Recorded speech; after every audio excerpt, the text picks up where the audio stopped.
Nós não vamos ler o texto agora, porque ele é um pouco extenso. Eu vou fazer uma breve introdução para os irmãos entenderem o que se dá ao texto, né? Bem resumido, porque ele é muito extenso. Aconteceu muitas coisas aqui, mas as coisas mais importantes, né, mais pertinentes para nós vamos ver num breve resumo, né? Eu peço a Deus que essa simples pregação que Ele me deu aqui, mas que falou comigo e me ajudou numa dificuldade que eu estava já, eu posso dizer que muito tempo, irmão, precisava eliminar isso de mim. E Deus me ajudou essa semana a eliminar. Já venho, já mais de uma semana olhando, né, para esses textos. Mas Deus me ajudou e eu peço a Deus também que essa singela pregação possa ter algum efeito no coração de cada irmão aqui e que peça ao Espírito Santo de Deus que dê essa compreensão da forma com que vai ser falada para que haja resultado no nosso cotidiano, né? A partir de hoje. Em nome de Jesus. Amém. Amém. Então, vou fazer uma bem rápido aqui, mas todos já conhecem bem a história do povo de Deus, né? Então, em Abraão, Deus prometeu que ele ia abençoar um povo, lá em Gênesis 15, e que ele ia dar uma terra para esse povo. E analisando todo o Velho Testamento, o povo de Israel aqui, toda a questão central do povo é porque eles sempre foram nômades, eles nunca tiveram uma terra. Eles ficaram para aqui, para ali, escravo de um, escravo de outro, mas Deus sempre esteve com eles. Então, o desejo deles era ter uma terra fixa. E nós vemos hoje que ainda há uma divisão entre eles, né? Mesmo entre os irmãos ali, é uma briga por causa da terra que está ligada na mesma terra, né? E então Deus promete através de Abraão que eles dariam essa terra. E essa terra que Deus daria a esse povo, quando eles saíssem do Egito, atravessassem o Mar Vermelho, e eles fizeram isso, e essa terra era Canaã. Ali seria a terra deles, que a entrada da primeira cidade era Jericó, e estendia toda pela Cisjordânia, Palestina. Inclusive, tem já um estudo mostrando que a terra de Israel gira em torno de 20 milhões de metros quadrados, mas Israel só tem posse de 2 milhões. Então 18 milhões de metros quadrados foi se perdendo. Outros países foram, né, alojando-se ali, dominando, e isso dá-se também, o que eu estava lendo aqui, que no final desse livro, lá no capítulo 24, Josué fala um pouco disso, que Israel se misturou com muita gente que não era da tribo. E você sabe que quando você mistura com muita gente, você acaba se dividindo, né? As terras vai se dividindo, uns vai ficando dono de uma parte, outros ficando dono de outra. E Israel acabou ficando com 10% hoje da terra que era para ser tudo dele. Mas por negligência e se misturar com povos estranhos, foi perdendo territórios. Tanto que os povos estranhos que dominam essas terras não são um povo só, são vários povos árabes ali, né, que estão em volta ali, dominando junto, que adentraram depois que eles dominam as cidades que até então dominava Canaã, eles começam a se perder um pouco. Mas isso é um outro motivo aí, né, é uma outra história. Então esse povo sai de Canaã, sai do Egito, passa pelo deserto, nós sabemos tudo, aquela primeira geração morre por desobediência a Deus, né? E uma geração nova vem. E logo após essa geração velha também, junto com ela praticamente, Moisés também vai junto com ela. E José institui um novo líder, esse líder chama-se Josué. E Josué, então, é o líder dessa nova geração que ia experimentar, né, os grandes cachos de uvas, né, que eles até então, a geração velha só ficou sabendo, né, que a terra era muito boa e que manava leite e mel. E quando chega aqui no livro de Josué, tem essa narrativa sobre a entrada dessa nova geração na terra de Canaã, que tanto eles almejaram, né? Então aqui no verso 3 eu vou ler, mas vocês não precisam ler, só para vocês, eu quero que vocês guardem alguma coisinha desse verso, por isso que eu quero que vocês fiquem atentos. Então, aqui no verso 3 acontece o seguinte: eles estão em Siquim, que é o último acampamento que eles ficaram mais tempo, mas podemos dizer que é o penúltimo, porque eles alojaram também por 3 dias às margens do Jordão. Eles partem de Siquim, vai até as margens do Jordão, eles ficam ali por 3 dias. Nesses 3 dias, o Senhor disse a Josué: diga ao povo o seguinte, que santificai, porque amanhã o Senhor fará maravilhas, verão as maravilhas de Deus. E eles ficam 3 dias ali. E nesse último dia Deus manda eles santificar. O que iria acontecer depois? A mesma coisa que aconteceu lá no Mar Vermelho. Eles chegaram ali e o rio estava muito cheio.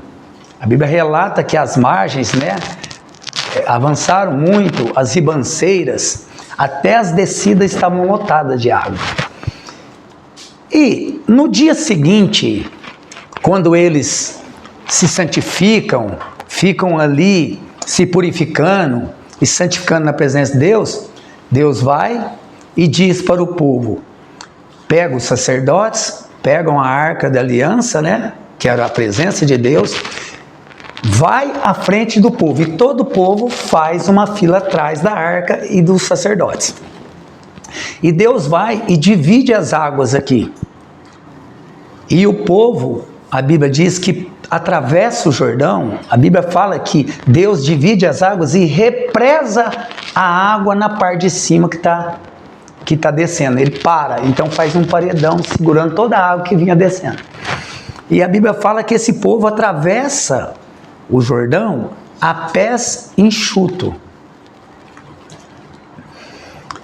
Nessa caminhada para conquistar Jericó, porque Jericó, ela não foi assim, o povo não chegou lá e estava pronto, precisavam derrotar os povos que estavam lá, então haveria muitas guerras ainda para eles dominar o território que Deus deu a eles, prometeu dar a eles desde Abraão.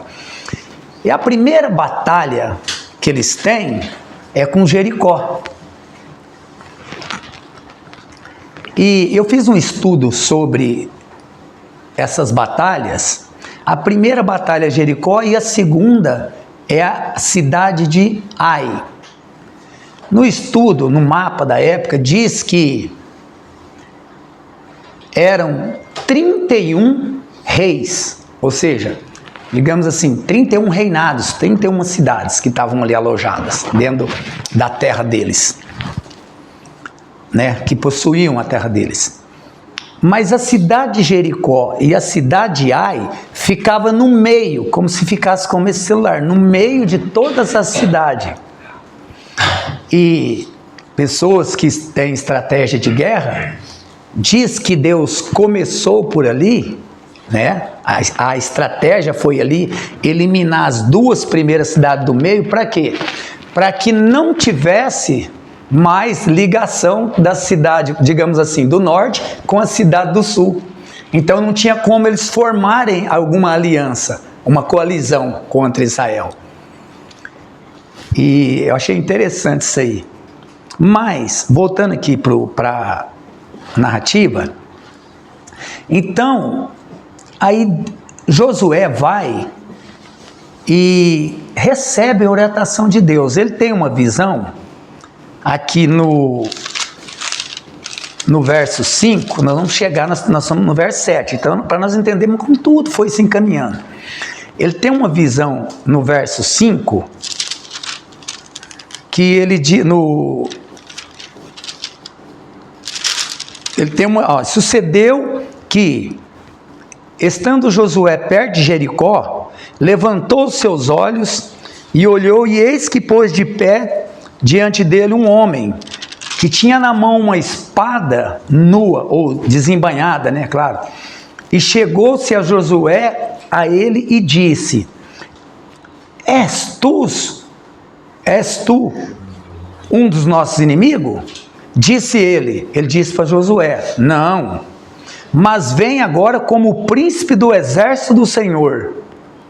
Então Josué se prostrou com o rosto em terra e o adorou, e disse: Que diz meu senhor ao seu servo? Então o príncipe do exército do Senhor disse a Josué: Descalça o seu sapato de seus pés, porque o lugar que estás é santo. E assim Josué fez. Isso me fez lembrar, na hora que eu estava lendo esse texto, quem é esse príncipe? Lembra quando Moisés foi até Deus na sarça ardente? Primeira coisa, quando ele chegou perto de Deus, Deus falou: Moisés, tira as sandálias dos seus pés, porque a terra que você pisa é santa. Então você já sabe quem é esse. Dá para deduzir quem é esse príncipe do Senhor dos exércitos, né? E aí, eu creio que vocês sabem toda da história, que aí Josué manda 2 espias lá na terra, na cidade de Jericó, e aí Raabe, né, protege esses espias dos guardas de Jericó, depois ajudam eles a sair, né, e Josué promete salvar Raabe, toda a sua casa, sua família, seus animais, tudo, e dá abrigo para eles em Israel. E aí, depois dele ter conversado com o príncipe dos exércitos aqui, Deus dá a direção para Josué guerrear contra Jericó. E aí vocês sabem da história, né? As 7 voltas em Jericó, nas muralhas, né? E Deus disse para eles não falar nada, simplesmente rodear. Presta atenção nisso, nós vamos falar um pouco sobre isso depois. E aí eles rodeam as 6 vezes, na 7ª vez eles tocam a trombeta e as muralhas caem, né? E nós sabemos que a fortificação de uma cidade era os muros. Uma cidade sem muro é igual um país sem exército. E aí eles invadem, já estava tudo planejado, os espias já tinham visto todos os pontos fracos, onde ficava o palácio do rei, como entrar, né? Ou seja, já tinha traçado a estratégia. E o povo de Israel, Deus sempre dava essa estratégia para eles ir na frente, algum espia, e ver qual o melhor jeito de atacar o inimigo, né? E aí eles vencem Jericó. Mas aí acontece uma coisa muito interessante. Eles venceram Jericó e foram uma festa, ficaram felizes e tal. Só que eles tinham a próxima cidade para atacar, que era Ai. E nessa cidade de Ai, no capítulo 6 aqui, Deus disse para eles, no capítulo 6, 18, Deus fala tudo o que eles tinham que fazer e depois Deus pede uma coisa para eles. Fala assim, ó, 6:18, eles falam assim, ó, para o povo e os soldados, né, que iam guerrear contra Ai. Tão somente guardai-vos do anátema. O anátema aqui é coisas condenáveis, ou seja, coisas que eles não podiam nem tocar e nem trazer com eles, despojos da guerra. Ou seja, ouro, prata, tudo que tinha lá era condenável alguém de Israel trazer para si. Deus diz que tudo aquilo que tinha lá era para trazer e colocar na casa do tesouro do Senhor. Mas para eles, para algum ser humano lá, era condenável eles adquirirem. Então, tão somente guardais do anátema para que não vos façais maldito, ou seja, para que vocês não sejam condenados por mim. Ao tomardes, né, o anátema, que é as coisas condenáveis, e assim façais maldito o arraial de Israel, e o perturbeis. Porém, toda a prata e todo o ouro, e os vasos de metal, os ferros, são consagrados ao Senhor e irão para o tesouro do Senhor. Então Deus fez o quê? Alertou eles. Deus pede isso para que eles, quando derrotassem Jericó, tudo que pegasse ia para a casa do tesouro, e não guardasse nada em suas tendas, nada para si. Então agora, já a gente compreendendo um pouquinho disso aqui, nós vamos começar o texto, que é a segunda batalha que eles iam batalhar, que era a cidade de Ai, que eu falei. Amém? Então vamos orar. Senhor nosso Deus, nosso Pai Todo-Poderoso, eu te agradeço, Senhor, por essa noite maravilhosa, esse domingo, Pai, por todo o alimento, Pai, que o Senhor colocou em nossas mesas, pelo ar que respiramos, Senhor, pela água, Senhor, que matou a nossa sede, Pai, pela saúde que nos conservou de pé, Pai. Peço que o Senhor abra os ouvidos do nosso coração, Pai, e que nós façamos como Davi nessa noite, que guardamos a Tua palavra, para não pecarmos contra ela, Senhor. Eu preciso de Ti, nós precisamos de Ti, Pai. Sem o Teu Espírito não somos nada, Pai. Aqui é a Tua glória, Pai, que vai ser despejada no nosso meio, Pai.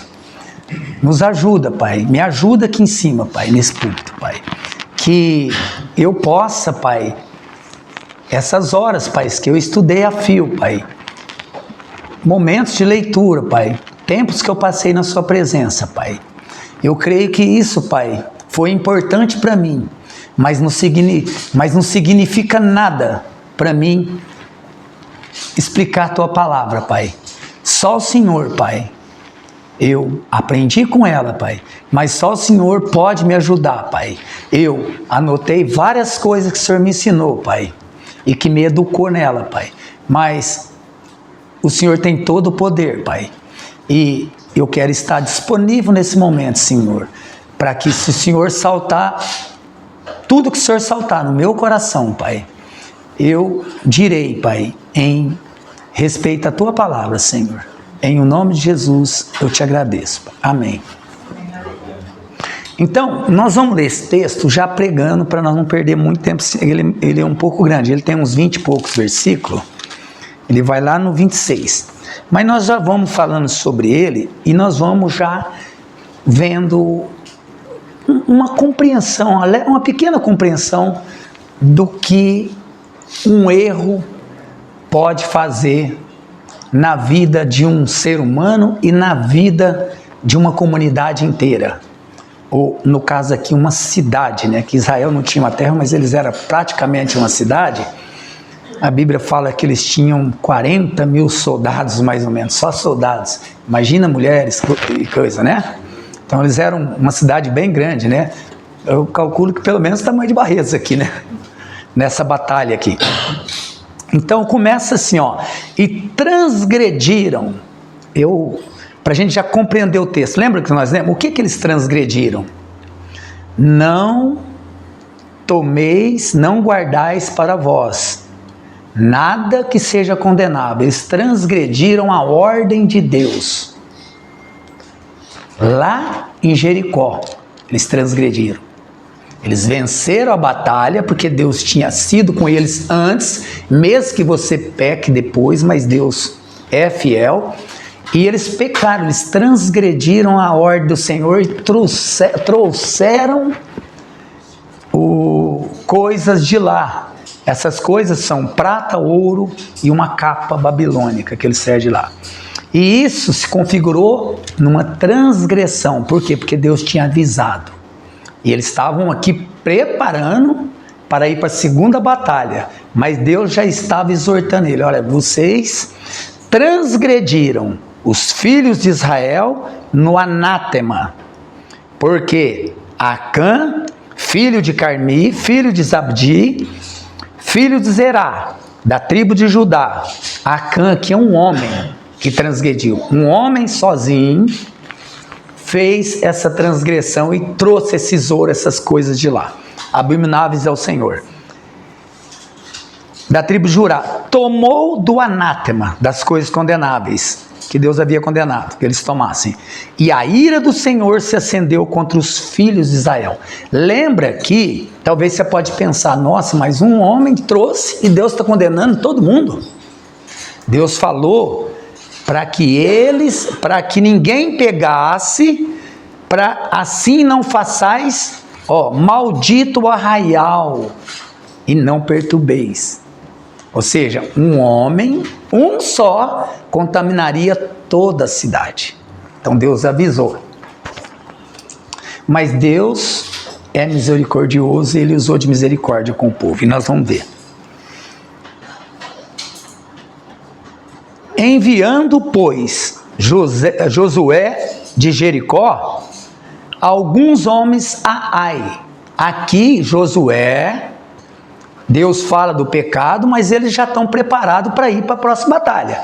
Então, como eu falei dos espias, que sempre eles mandavam, eles enviam. Josué, nesse momento que Deus fala, ele está enviando os homens para Ai, para poder verificar como era a cidade, a fortaleza, para poder batalhar. Que está junto de Bet-Avém, do lado oriente de Betel. Falou-lhes dizendo: subi, espiai a terra. Subiram por aqueles homens e espiaram a Ai. Bom, como eu disse, o capítulo 1 e 2 aqui, embora apenas Acã pecou ao roubar aquelas coisas condenadas por Deus, foi dito que todo o povo transgrediu, acendendo a ira de Deus. Lembra que eu falei? No versículo 2 e 3, após ter conquistado como eu disse, a fortíssima cidade de Jericó, subestimaram a cidade de Ai. Nós vamos ver agora, vamos ler o 3. Então, eles estão lá, eles já estão lá, foram enviados, estão lá, olhando a cidade, averiguando a força bélica da cidade. E aí eles voltam, olha o que eles falam a Josué. E voltaram a Josué e disseram-lhe: não suba todo o povo, suba uns 2, 3 mil homens só a ferir Ai. Não fatigueis ali todo o povo, porque poucos são. Então o que eles disseram? Olha, nós não precisamos armar todo o exército para ir até lá.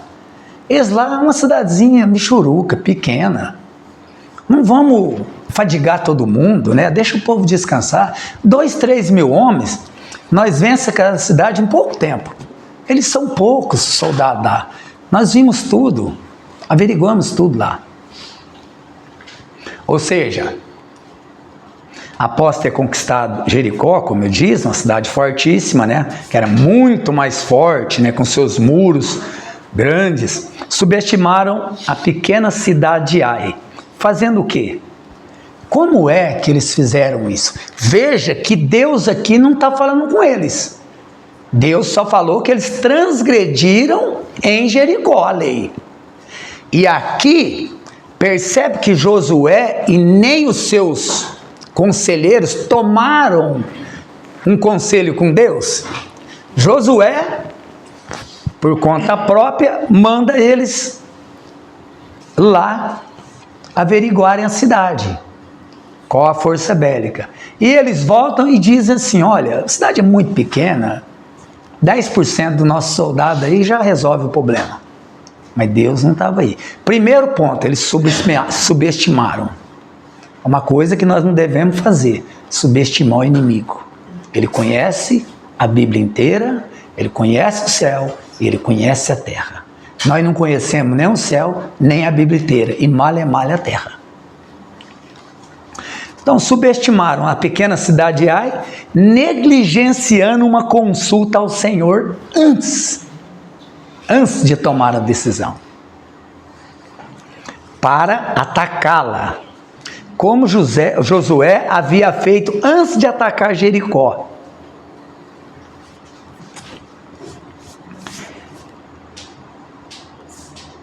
Eu li aqui, né, o 5:3, o 5:3 ao 18 aqui, aonde que Josué faz essa menção.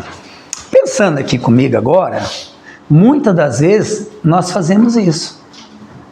Nós vamos para uma batalha, às vezes nós falamos com Deus, às vezes nós não falamos, às vezes nós subestimamos. Nós vamos ver isso mais para frente, o caos que gera não buscar a Deus para tomar decisões. E o caos que gerou aqui, né?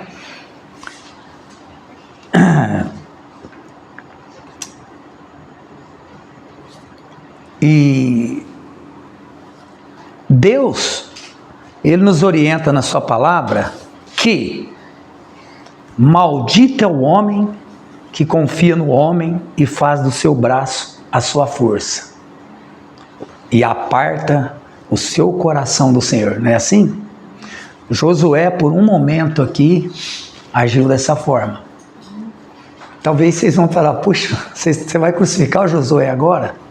Josué foi um grande homem de Deus, mas todo grande homem de Deus negligenciou em algum momento a palavra de Deus. Moisés, todos sabem desse episódio, que ele negligenciou quando era para falar com a rocha, ele feriu ela, né? Morreu ali. E Josué também teve essa negligência aqui que nós estamos vendo. E aí, foi exatamente o que o Josué fez. Ao ouvir somente aquela instrução dos espias, que a cidade era muito pequena, muito frágil, ele negligencia a sua fé, mesmo, e manda que esses homens vão até lá. Olha que interessante. 1 Timóteo 4:1 diz assim, ó, que eu formulei uma frase, mas tirar de 1 Timóteo 4:1, irmãos, para que os irmãos não falem, não é isso que está escrito lá. 1 Timóteo 4:1 diz assim, quando um homem negligencia sua fé, mesmo que seja por um momento, ele dará ouvido a espíritos enganadores, e a derrota é certa. Podemos ver isso, o que aconteceu, a derrota, nos versículos 4 e 5. Vamos lá.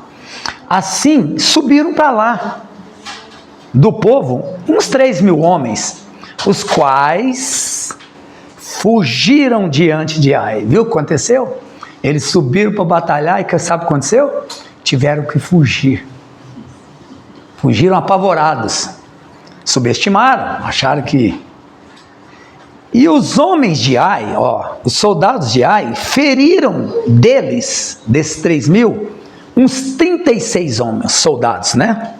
E perseguiram eles desde a porta de Sebarim e os feriram na descida. Lembra que ele falou, suba até lá? Toda caminhada de volta descendo, eles foram.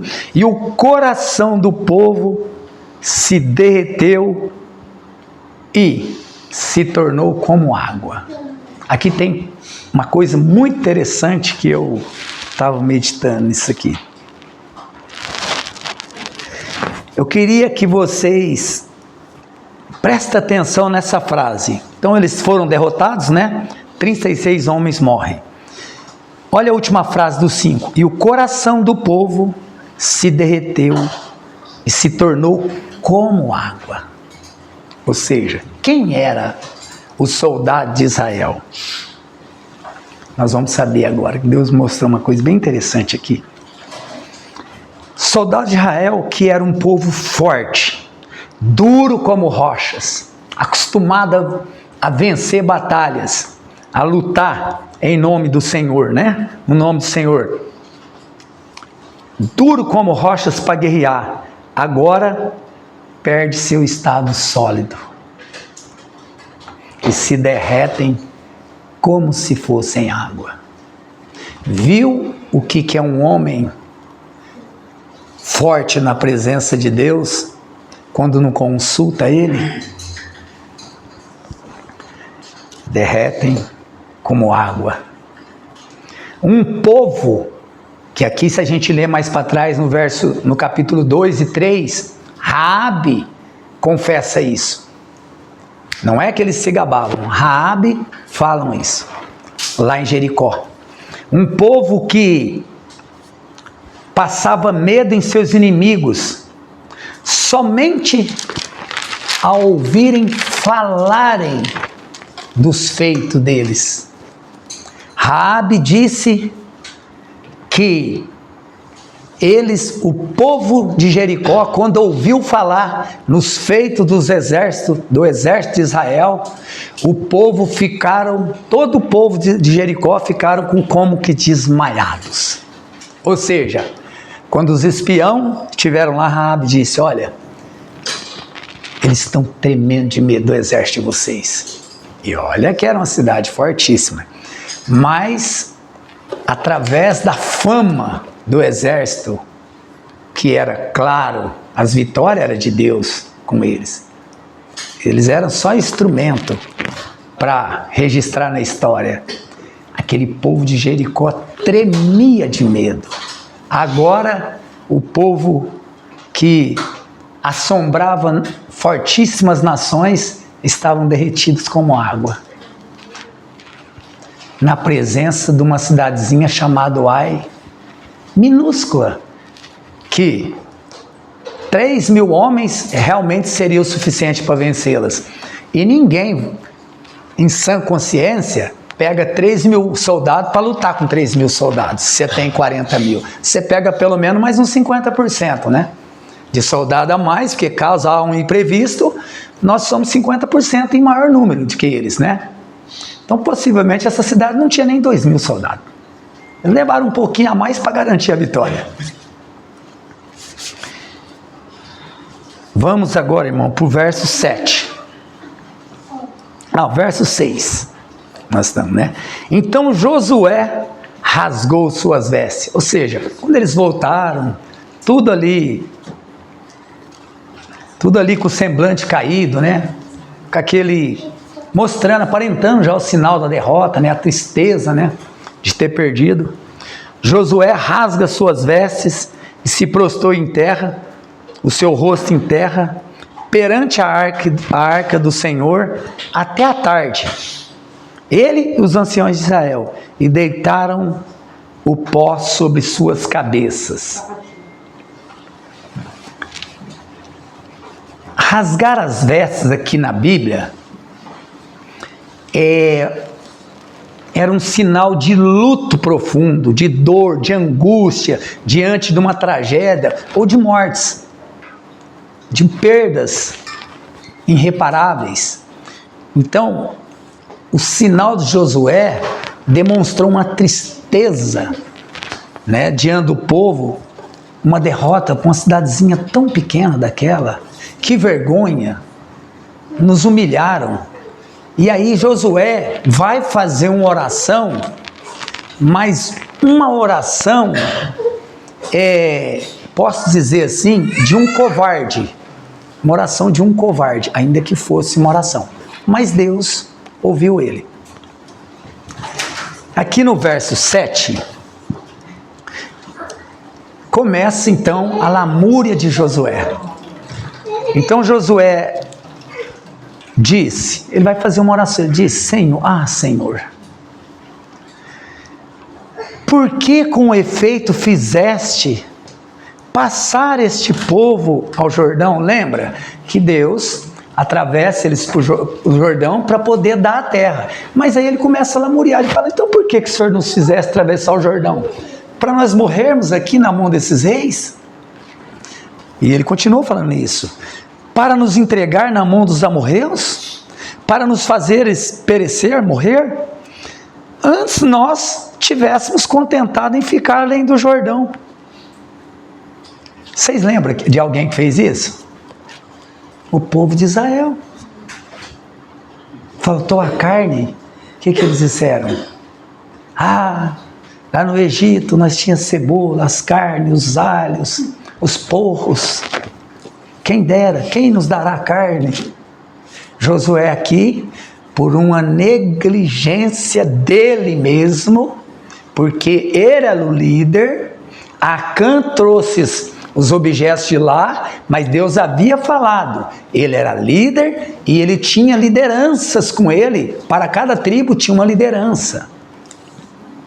Ele deveria fazer o quê? Na entrada de Israel, na volta da guerra de Jericó, ele deveria fazer o quê? Uma revista, né? Como a gente fala, dar uma geral em todo soldado. Lembra que eu falei? Maldito do homem que confia em si próprio, mas maldito do homem também que confia no homem. Então Josué aqui, no verso 7, começa a lamuriar. Ele disse, aqui irmãos, então o que Josué disse aqui irmãos, pode ser o erro de todos nós, diante da derrota do dia a dia, mediante os nossos pecados, ou seja, essas coisas que aconteceu aqui com Josué, não está isento de acontecer com nós. Muitas das vezes nós estamos sendo vitoriosos em alguma coisa, do nada parece que desanda, né? E aí a gente começa a fazer o quê? Lamuriar. Senhor, mas eu estava tão bem ontem. Hoje, por que, Senhor? Eu estou orando tanto, né? Eu estou passando horas a fio lendo a sua palavra, tudo, para acontecer isso comigo agora. Às vezes, irmãos, eu vou chegar nisso, mas às vezes é necessário dar uma vasculhada no nosso coração e encontrar o Acã, o anátema que está atrapalhando a nossa caminhada. Então isso pode ser nosso erro. Mas Josué, ao invés de investigar, como eu disse, o que houve de errado entre o povo, fazer uma revista em todo o povo para garantir que não tinha tido nenhum erro deles, mas Deus não erra e Deus não falha. Se não tivesse nenhum erro ali, eles tinham vencido. Então, para garantir que não tinha havido nada de errado entre o povo, e também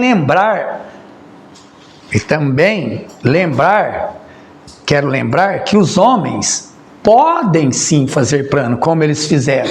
Olha, tem poucos homens, então, não foi errado o que eles fizeram, o plano ali antes. O errado foi marchar sem a presença da arca na frente, com a vontade de Deus determinada para que eles fizessem isso. E o homem sim, como a Bíblia diz, pode fazer plano, mas a decisão final tem que ser de Deus, não é assim que a Bíblia diz? Mas Josué ouviu os homens aqui, ó. O que ele ouviu? Foi Deus? Não, nos versos 3. O que eles fizeram? Josué então ouviu os homens que poderiam vencer essa cidade com poucos homens. Josué falou, então vai e suba até lá. Vai lá então e vamos vencer a próxima batalha, a segunda batalha. Ele não ouviu Deus, ele ouviu os homens. E a Bíblia diz o quê? Acho que em Atos 7:5 ou 5:7, importa servir a Deus do que a homens, importa ouvir a Deus do que se ouvir homens.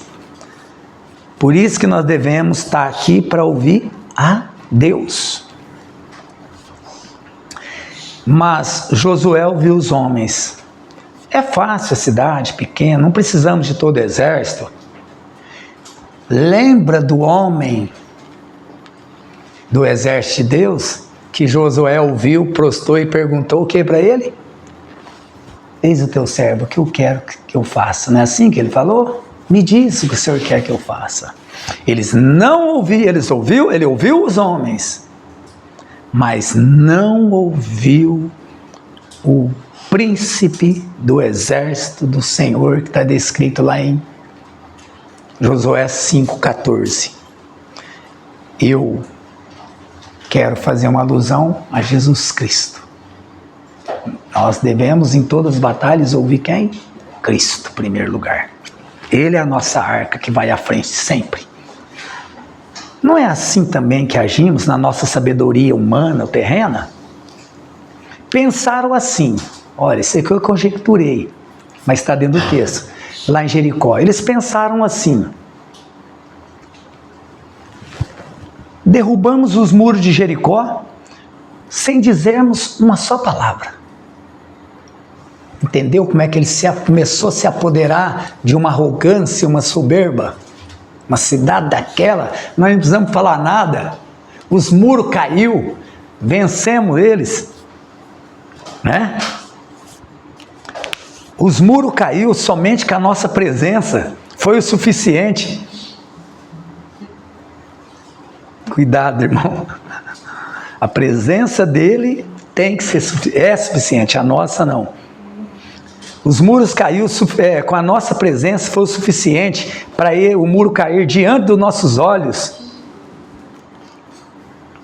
Esse é um quadro, Deus me deu esse aqui. Esse é um quadro, é o quadro de um povo tolo, que achavam que as glórias do passado dariam vitórias no presente. Irmão, agora eu vou falar um pouco sobre isso aqui. O erro de uma espiritualidade por inércia. O que é isso? Você foi um homem espiritual e você acha que aquele passado daquela espiritualidade que já está inerte vai resolver todos os problemas da agora para frente. Bom, eu não preciso orar mais, eu não preciso ler mais. Então, eles foram espirituais, eles ouviram a Deus, eles ouviram o comando de Deus, eles derrotaram diante do comando de Deus, ou seja, eles foram servos de Deus naquela batalha. Mas você pode ter sido servo de Deus também um tempo atrás, mas hoje você precisa continuar sendo. O que você serviu lá atrás não vai servir para a próxima batalha. Você já venceu a batalha lá atrás. Agora precisa continuar servindo. Não pode negligenciar. Quando o príncipe do exército de Deus chegar, você tem que falar novamente. Se prostrar diante dele, adorar e falar: eis-me aqui, o que o Senhor quer que eu faça? Assim como Samuel disse: eis-me aqui, Senhor. Então, o erro de uma espiritualidade inerte, né? Passada, acha que tem, ou seja, eu já tive tantas experiências com Deus, né? Pessoas não dizem isso? Isso é espiritualidade inerte. Inerte. Tantas experiências com Deus, comungava com Deus por horas, orava, lia a Bíblia, etc., fazia visita, ia na igreja 3 vezes por semana, e por aí vai. Vou dizer uma coisa para nós todos aqui: esse povo também teve mais experiência com Deus do que todos nós juntos. Não foi suficiente as experiências, todas as comungadas que eles teve com Deus, não foi suficiente a nuvem que cobria eles durante a caminhada por 40 anos, a presença de Deus ali de dia, a presença de Deus de noite num fogo. Tudo isso não foi suficiente. Nem há poucos momentos atrás, a última experiência que foi ver o Jordão aberto, não foi suficiente para vencer uma pequena batalha. Então, não pense assim: olha, isso aí eu tirei de letra. Isso é coisa que nem precisa conversar com Deus. Eu tenho experiência, eu tenho sabedoria o suficiente, habilidade. Isso aí é coisa pequena, nem vou incomodar Deus. Eu nem preciso dele para vencer essa cidadezinha na minha vida hoje. Vou falar com Deus quando a cidade for maior. Com certeza será a sua derrota. E vou falar uma coisa para vocês. E foi a única derrota do povo de Israel entre os 31 reinos. A única. Eles venceram os 30. Perdeu por falta da presença de Deus. Que essa noite nós possamos entender que Deus tem que estar nas mínimas coisas. Deus precisa estar no nosso dia a dia no trabalho, precisa estar no nosso dia a dia em casa. Deus precisa estar no almoço que nós comemos, porque foi Ele que nos deu. Então, devemos dizer: bendito seja tu, Deus, que providenciou para mim esse alimento. Um copo d'água faz diferença para Deus, Jesus falou. Aquele que deu um copo d'água, dá a mim. Copo d'água é o suficiente para você obter a presença de Deus, ou um galardão dele. Então,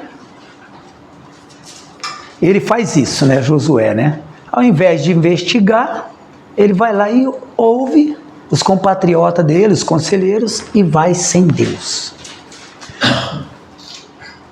E eu disse que as nossas experiências, tudo isso, não serve para a próxima batalha, porque eles também têm muita experiência, muito mais que nós, né? E mesmo assim eles foram derrotados.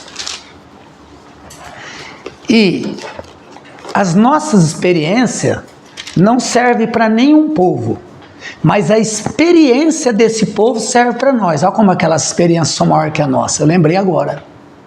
Lembra aqui que está escrito em Hebreus? Estamos rodeados de uma nuvem de testemunhas. Ou seja, Deus pegou todas as experiências que tiveram com esse povo e colocou para alimentar a nossa fé, para aumentar a nossa fé em Deus. Então as experiências deles foram registradas, mas não conseguiram salvar eles da punição e da morte de 36 soldados. Derreteram eles como água. Continuando aqui numa espiritualidade inerte, né, ou por inércia, é achar que os milagres, como eu disse, os milagres de ontem garantem a vitória de hoje. Irmãos, entenda. Lembra do maná? O maná de ontem serviu para matar a nossa fome de ontem. O maná de ontem nunca vai matar a nossa fome de hoje, porque lá o maná não adiantava guardar, ele embolorava. E por que ele embolorava? Qual que é a ideia do maná? E para eles também. O maná, nós temos que buscar o maná todo dia, porque é o sinal da nossa dependência. Se Deus desse o maná para uma semana e um mês, todos eles iam pescar o dia inteiro. Depois ia dormir e assistir Netflix. Tem pão à vontade, para que eu vou orar? Para que eu vou sair lá fora, pelo menos, e levantar meus olhos para o céu para ver que hora que vai cair o maná? E esse também não é diferente com nós, né? Nós costumamos buscar a Deus quando a barriga está vazia, né? Quando a gente está com fome, a gente fala: Senhor, me acode. Então, voltemos aqui ao verso 7, né? Vamos ver a lamúria dele. E disse Josué: Senhor, com que efeito fez nas passagens do Jordão, para nos entregar aos amorreus para nos matarem? Antes tivesse contentado ficar além do Jordão, onde eles tinham acampado por 3 dias, onde que eles estavam santificando, mas lá eles estavam santificando, né? Por isso que as coisas estavam dando certo. Aí no 8, Senhor, aí ele continua a lamúria dele: Senhor, pois Israel virou as costas diante do inimigo. Sabe o que ele está dizendo aqui? Fomos envergonhados pelo inimigo. Nós nunca demos as costas para o inimigo e saímos correndo. Nós sempre batemos de frente. Toda vez que nós batalhamos, nós colocamos o nosso inimigo para correr. Mas dessa vez nós tivemos que correr dele, Senhor. Que vergonha aconteceu com nós, né? Ouvindo isso, aí vai para o 9. Aqui ele está falando das nações que vão ouvir. Ouvindo isso, os cananeus e todos os moradores da terra nos cercarão e zarrigarão o nosso nome da terra. Ou seja, lembra que eu falei que a Rebeca não, a Raabe falou que o povo quando via falar do exército de Israel, temiam, ficavam quase que desmaiados de medo, tremiam em cima das suas pernas. Agora, a coisa mudou de figura. Já sentindo no seu coração, Josué já disse, olha, os povos da terra, os cananeus, todos, ouvindo isto, que nós corremos de Ai, de uma cidadezinha tamanho do Cristiano Carvalho, eles vão vir para cima de nós e vão exterminar a nossa nação. Nós nunca mais teremos aquela terra tão sonhada. Morremos a metade no deserto antes de conhecê-la. Agora entramos dentro dela, não vamos permanecer também. Que triste sina tem o nosso povo, Senhor.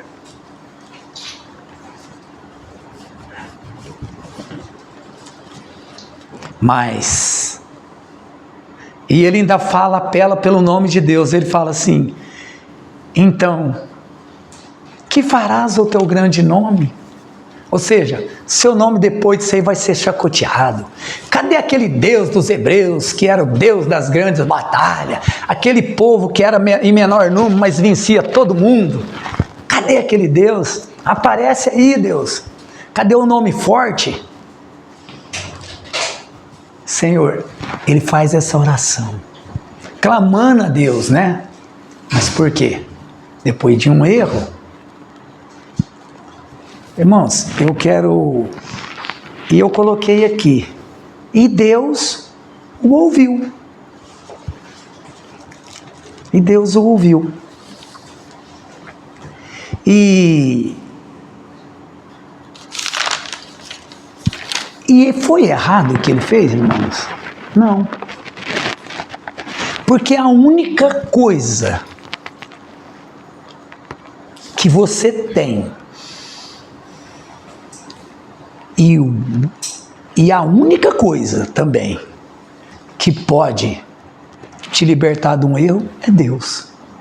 Então ele fez certinho, ele namorou, mas ele fez certinho. Porque a quem ele buscaria socorro? Como Davi disse, meu socorro vem do Senhor.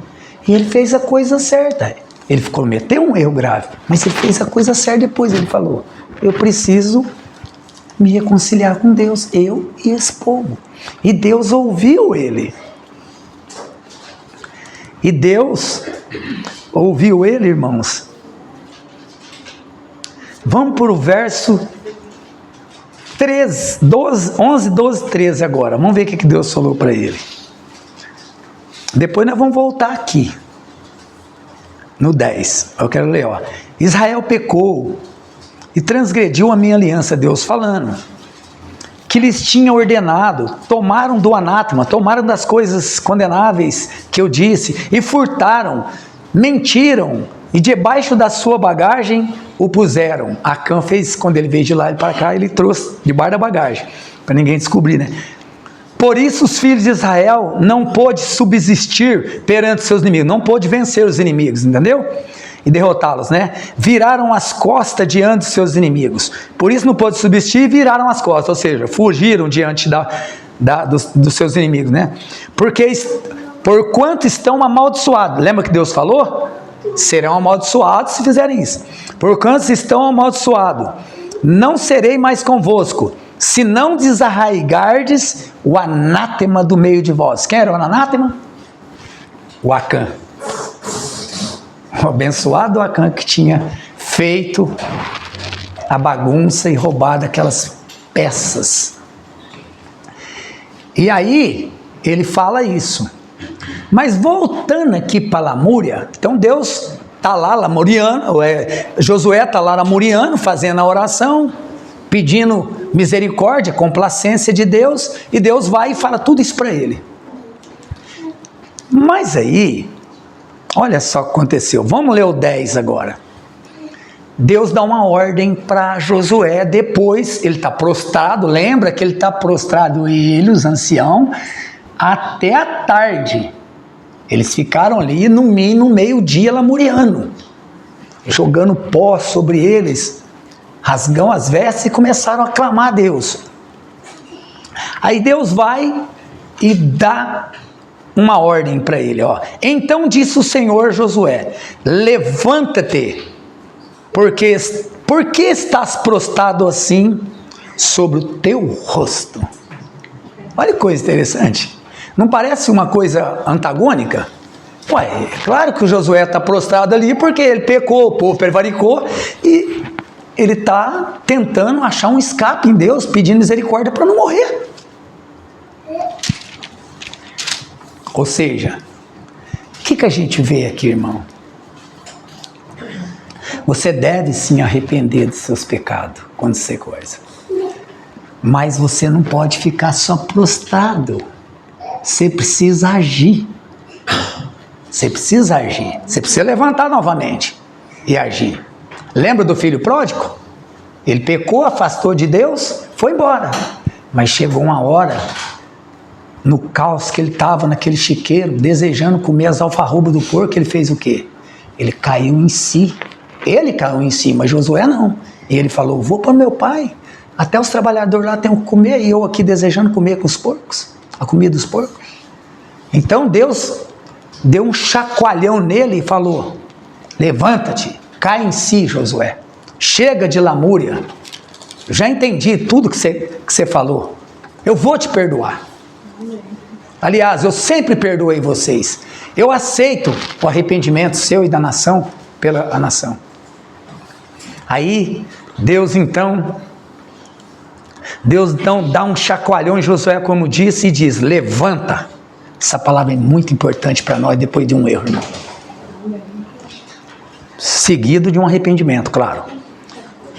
Eu te pergunto, e você? Vai se levantar ou vai continuar na inércia? Lembra da inércia? A inércia é um problema, nós todos podemos passar por um momento. Aquele momento que ele tentou vencer a guerra sem Deus, ele ficou numa inércia espiritual. Ele não consultou a Deus. E nós, vamos levantar da inércia ou vamos continuar na inércia espiritual? Em nossas lamúrias, acreditando que as experiências que nós tivemos no passado te levarão às novas vitórias em Deus. Ou você vai se levantar, se santificar, como Deus diz aqui, se santificar e eliminar o anátema que está atrapalhando nós vencermos. Lembra que Deus falou? Enquanto vocês não eliminar o anátema, eu não perdoo, eu não posso abençoar vocês e vocês não vencerão mais nenhuma guerra. É isso que Deus está dizendo. Eu preciso que vocês façam isso primeiro. E nós vamos ver aqui. Então vamos ler aqui. Então, no verso 19, para nós caminhar bem rápido aqui. Nesse meio termo aqui, vai falar daquilo que eu já tinha falado para vocês, que o Acã trouxe tudo aquilo. Então, toda essa narrativa aqui, o Acã trouxe tudo aquilo. Aí Deus dá uma estratégia para fazer um sorteio, para achar quem é que roubou esse ouro. E essa prata, essas coisas anátemas, né, que não era para ter roubado. Trazer do lado dos despojos. E aí a Josué vai, faz toda a estratégia que Deus falou, separando homens por homens, e encontra Acã. Sorteio cai em Acã. E aí Josué, Deus vai e até Josué e fala para ele: Josué, fala assim. Então disse Josué a Acã, no 19, de Josué a Acã: filho meu, peço-te glória ao Senhor, Deus de Israel, e faze confissão perante ele, e declara-me agora o que fizeste, não ocultes. Pecado oculto é um perigo, né? Ninguém vê, mas Deus vê. Deus, ninguém sabia, mas uma hora Deus dá estratégia até para os irmãos. quando alguém da comunidade está em pecado. Dá estratégia até para os irmãos descobrir. Cuidado, irmão. Talvez qualquer um de nós pode descobrir o pecado de qualquer um de nós. Foi assim que aconteceu. Então, respondeu Acã a Josué e disse: verdadeiramente eu pequei contra o Senhor Deus de Israel e fiz assim. Quando vi entre os despojos uma capa babilônica, 200 ciclos de prata e uma cunha de ouro. Eu vi um estudo sobre isso, é 5 quilos de ouro mais ou menos, uma cunha de ouro, do peso de 50 ciclos. Cobicei-os, tomei-os. Olha que coisa interessante. Primeiro ele viu. Lembra quando eu pequei de Eva? Primeiro a gente vê, depois a gente tem curiosidade, cobiça, e depois toma o pecado para nós. Foi o que ele fez. Você viu que a sequência mesmo de todo pecado? Primeiro vê. E eu coloquei aqui então. Então Josué descobre, Descobre o que ele fez, Ele confessa seu erro. E aí, irmãos, lá no finalzinho, vamos lá para o 25. Então Josué disse: por que nos perturbaste? Lembra que lá no 5,15 que ele falou? Para que não vos amaldiçoados e não vos perturbe, para que eu não venha perturbar vocês. Aí ele fala: por que Acã nos perturbaste? Fazendo o que era mal diante do Senhor, O Senhor, por você ter perturbado nós, o Senhor te perturbará neste dia. Olha o que aconteceu. E todo Israel o apedrejou e os queimaram. Apedrejou ele e a sua família e tudo que eles tinham. E os queimaram, no plural, e os queimaram a fogo, depois de apedrejá-los, E levantaram sobre ele um grande montão de pedras até o dia de hoje. Assim o Senhor se apartou do ardor da sua ira. Ou seja, naquele momento, os olhos do Senhor voltou para Israel e para Josué novamente. Pelo que aquele lugar se chama Vale do Arcor até hoje. Percebeu o Vale do Arcor? Irmão, aqui dá para nós notar que um pecado oculto pode fazer o quê? Nos queimar num vale. Lembra do vale de Rinom? Um pecado oculto pode levar a pessoa ao inferno.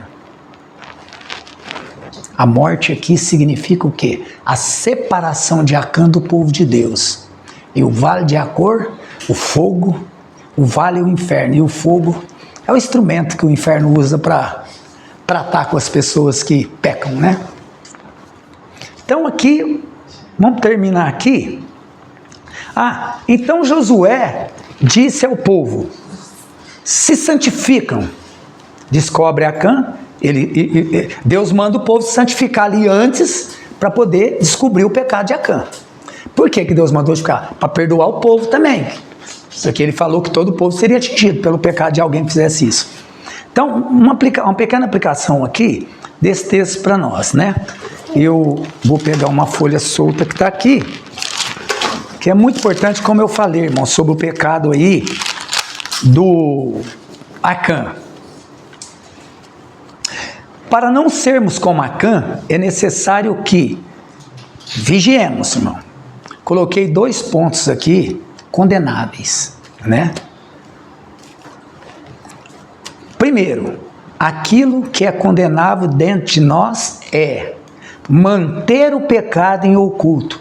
E, olha só, e fingir santidade por fora, como Acã fez. Acã era um homem de Deus no meio de todos ali, ninguém percebeu. Até que Deus falou: olha, tem um homem aí que está em pecado. Então ele fingia santidade.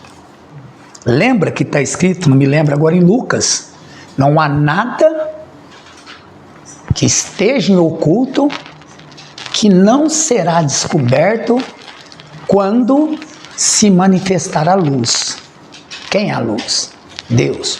Por mais que esse pecado esteja no âmago do nosso coração, um dia Deus mostrará ele em público, ou na terra, ou diante do trono branco. Lembre-se, será descoberto pela santificação do povo. Acã foi descoberto.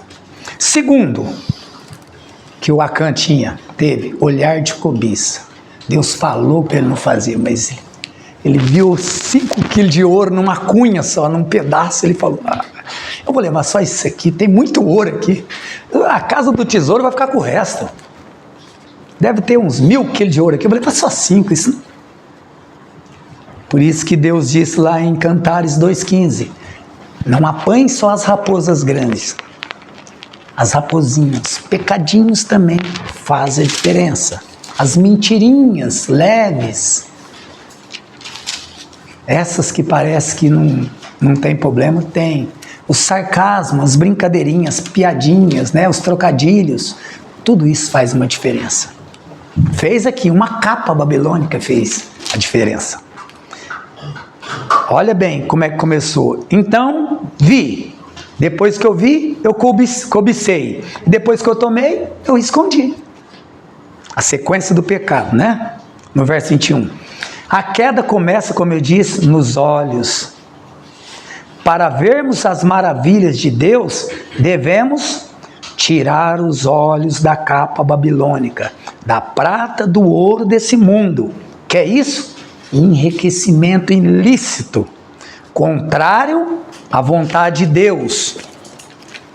Ou seja, ao enfrentarmos uma situação, consultemos a Deus, irmãos. A vitória de ontem, como eu disse, também foi pela estratégia de Deus. Então você deve consultar Ele. Vamos terminar aqui. Quase acabando, irmãos. Mais uns 5 minutinhos só. Terceiro, o fato de Deus ter nos dado a vitória de ontem não garante que venceremos hoje, a menos que colocamos novamente a arca do Senhor na frente do nosso exército. Agora, Josué, o erro que cometeu lá. Ao infringirmos a ajuda de Deus, porque ali eles foram, o que eles fizeram ali, né, não quiseram a ajuda de Deus também, além de ter o roubo. Ao infringirmos a ajuda de Deus e ser derrotado, lembra? Não adianta viver na lamúria e achar que era culpa, porque Josué ali, se vocês prestou atenção, quase que ele culpou Deus. O Senhor fez isso, o Senhor tirou nós do Egito para trazer para cá, melhor que nós ficássemos lá de lá. Ou seja, o Senhor tem parte no erro. Prestou atenção? Por que o Senhor não deixou nós de lá? Tirou nós para morrer. Se nós tivéssemos ficado lá, era muito melhor. Ele chega a falar isso no texto. Irmão, nós temos que tomar um cuidado danado para não fazer como Josué. Não fazer como Josué. Quando a gente começa a lamuriar, pode ser que a gente ache a culpa em Deus. Ou uma outra coisa que muitos cristãos reformados fazem. Você comete um erro, aí você fala assim, não, isso era um plano de Deus. Temos que tomar cuidado com o hipercalvinismo. Porque nós podemos falar que era um plano de Deus. Aconteceu, porque nada acontece fora da vontade de Deus. Era um plano de Deus para mim errar. Cuidado, irmão. Aqui não era não. Eles quiseram fazer isso. Deus tinha dado uma ordem. Quando Deus dá uma ordem, Ele não quer participar do erro. Ele está avisando para ele ficar fora daquilo.